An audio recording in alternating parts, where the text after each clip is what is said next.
আউযু বিল্লাহি মিনাশ শাইতানির রাজিম বিসমিল্লাহির রহমানির রহিম। আমি মোহাম্মদ নাজিমুদ্দিন, আমি একজন শিক্ষক। আমার পাশে যিনি বসে আছেন তিনি আমার শ্রদ্ধেয় আব্বাজান।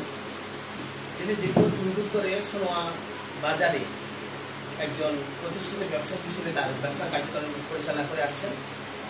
91 ঘূর্ণিঝড়ের পরে যখন সব কিছু লন্ডভন্ড হয়ে যায়, তখন আব্বা তার ব্যবসা পরিচালনা করার জন্য স্কুলের কাছ থেকে সোনোয়া কাদিরিয়া উচ্চ বিদ্যালয়ের স্কুলের কাছ থেকে তিনি ডিট করে খালি জায়গা, বড় জায়গা, স্কুলের পাশে মাঠের বড় জায়গা তিনি কি করেন নেন।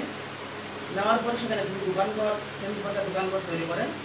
1996 সাল থেকে 2018 সাল পর্যন্ত তিনি তার এই স্থাপনায় তিনি তার দোকান সুস্থ সুন্দরভাবে পরিচালনা করে আসছেন।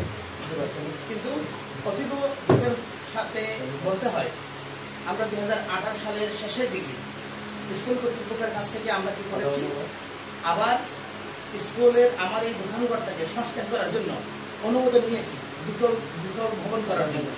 কিন্তু ওনারা আমাদেরকে অনুমোদন দিয়েছেন এবং ডিড নবায়ন করেছেন। 2024 সাল পর্যন্ত ডিড নবায়ন করে দিয়ে দিয়েছেন। করার পরে সরকারের পট পরিবর্তনের কারণে, নতুন নির্বাচনের পরে ফ্যাসিস্ট সরকার আসার কারণে আমাদেরকে আমরা কাজ শুরু করলে আমাদেরকে কাজ করতে দেয়নি, দোকান করতে দেয়নি। যদিও আমরা কিছু কাজ সেখানে কি করেছিলাম। এরপরে আমাদের প্রায় 5-7 লাখ টাকার মতো মালামাল লুটপাট হয়ে গেছে, নষ্ট হয়ে গেছে। সেই থেকে প্রায় 6 বছর পর্যন্ত আমরা কোনো কাজ করতে পারিনি।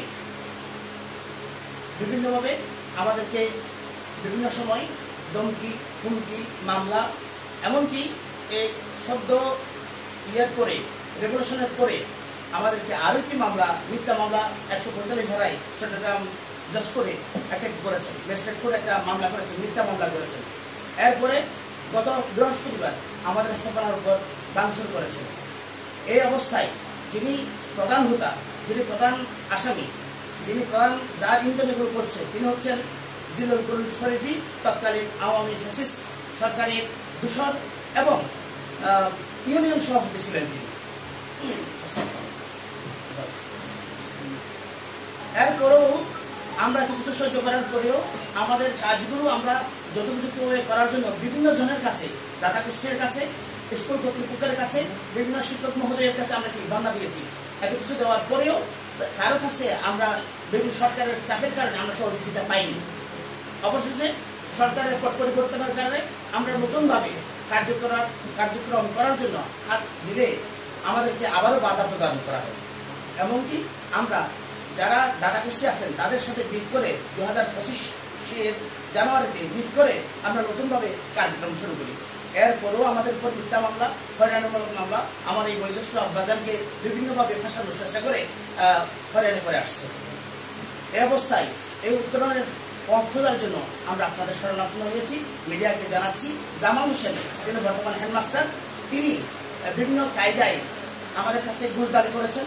তৎকালীন স্কুল সভাপতি যিনি ছিলেন জিল্লুর রহমান শরীফ, তিনি আমাদের কাছ থেকে ঘুষ নিয়েছেন, ঘুষ দাবি করেছেন, বিভিন্নভাবে হয়রানি করেছেন, তার পেটোয়া বাহিনী দিয়ে আমাদের উপর অত্যাচার করেছেন।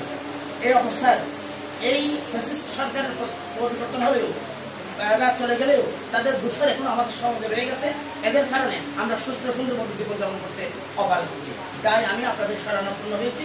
আপনাদের মাধ্যমে আমি যথাযথ কর্তৃপক্ষের কাছে এই দৃষ্টি নিয়ে সুস্থ সুন্দর তদন্তপূর্বক আমাদের কাজগুলো যথোপযুক্ত করার জন্য আমি জোর দাবি জানাচ্ছি। স্কুলের জায়গাটা আমাদের সাথে আরেকজন বদনামক দোকানদার, তিনিও দোকান ভেঙেছিলেন, কিন্তু ফ্যাসিস্ট সরকারের দূষণ জিল্লুল করিম শরীফের সহযোগিতায় তার সন্তান একজন তার সাথে থাকার কারণে, তার সহযোগিতার কারণে তাকে দোকান বাঁধার জন্য কি দিয়েছেন, সুযোগ করে দিয়েছেন। কিন্তু আমার আব্বাজানকে দোকান করতে দেয়নি এবং তাকে বিভিন্ন ট্যাগ দিয়ে বিভিন্নভাবে তার হয়রানি, তার মান সম্মান পূর্ণ করার জন্য চেষ্টা করেছেন।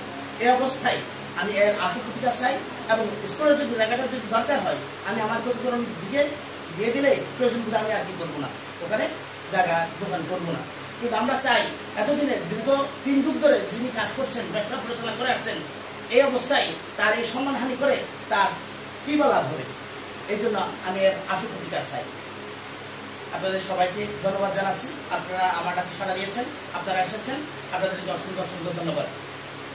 আপনাদের মাধ্যমে আমি বাঁশখালীবাসীকে সোনোবাসীকে আমি তা জানাতে চাচ্ছি।